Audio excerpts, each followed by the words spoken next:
YCP నాయకులపై కూటమి ప్రభుత్వం కక్షపూరితంగా అరెస్టులు చేస్తున్నారని మాజీ మంత్రి దాడిశెట్టి రాజా అన్నారు.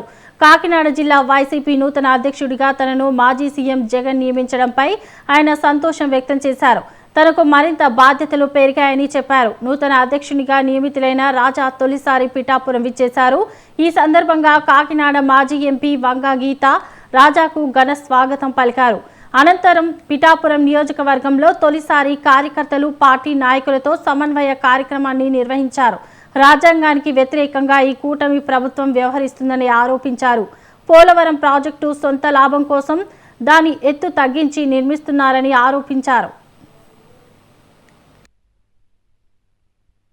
పూర్తిగా ప్రజాస్వామ్యాన్ని అణగదొక్కి, ఎందుకంటే అతనికి న్యాయ వ్యవస్థ మీద నమ్మకం కొద్దీ, న్యాయ వ్యవస్థ మీద ఉన్న అభిమానం కొద్దీ న్యాయ వ్యవస్థ దగ్గరికి వెళ్ళి ఆయన అన్ని రకాల రక్షణ పొందిన వ్యక్తి వల్లభనేని వంశీ గారు.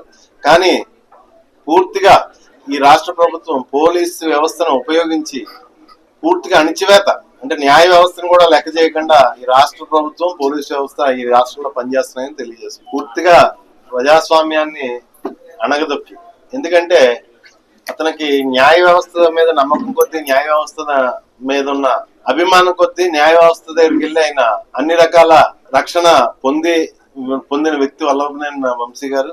కానీ పూర్తిగా ఈ రాష్ట్ర ప్రభుత్వం పోలీసు వ్యవస్థను ఉపయోగించి పూర్తిగా అణిచివేత, అంటే న్యాయ వ్యవస్థను కూడా లెక్క చేయకుండా ఈ రాష్ట్ర ప్రభుత్వం పోలీసు వ్యవస్థ ఈ రాష్ట్రంలో పనిచేస్తున్నాయని తెలియజేస్తుంది. పూర్తిగా ప్రజాస్వామ్యాన్ని అణగదొక్కి, ఎందుకంటే అతనికి న్యాయ వ్యవస్థ మీద నమ్మకం కొద్దీ, న్యాయ వ్యవస్థ మీద ఉన్న అభిమానం కొద్దీ న్యాయ వ్యవస్థ దగ్గరికి వెళ్ళి ఆయన అన్ని రకాల రక్షణ పొందిన వ్యక్తి వల్లభనేని వంశీ గారు.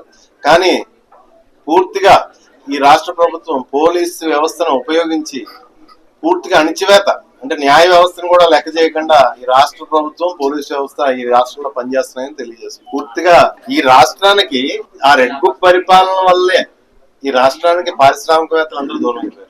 మన భారతదేశంలో ఉన్న పారిశ్రామికవేత్తలందరూ ఓన్లీ రెడ్ బుక్ వల్ల దూరం అయిపోయారు. అది మీ ఎవరికి తెలిసిందే కదా. మన దావాస్ వెళ్ళారు, ఎవరు పెట్టుబడి పెట్టలేదు. ఎందుకు పెట్టలేదు?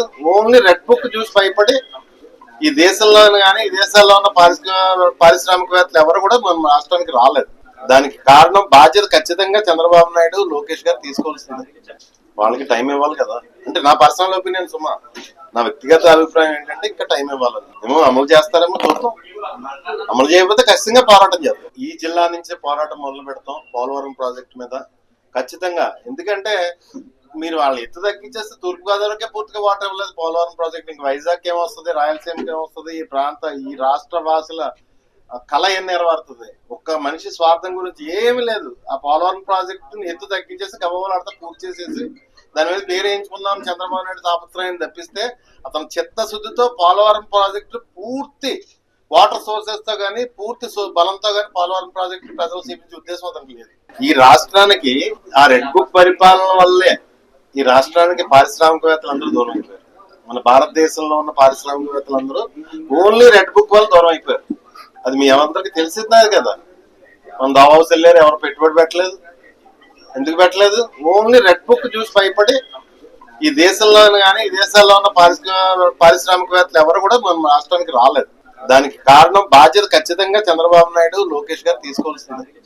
వాళ్ళకి టైం ఇవ్వాలి కదా. అంటే నా పర్సనల్ ఒపీనియన్ సుమా, నా వ్యక్తిగత అభిప్రాయం.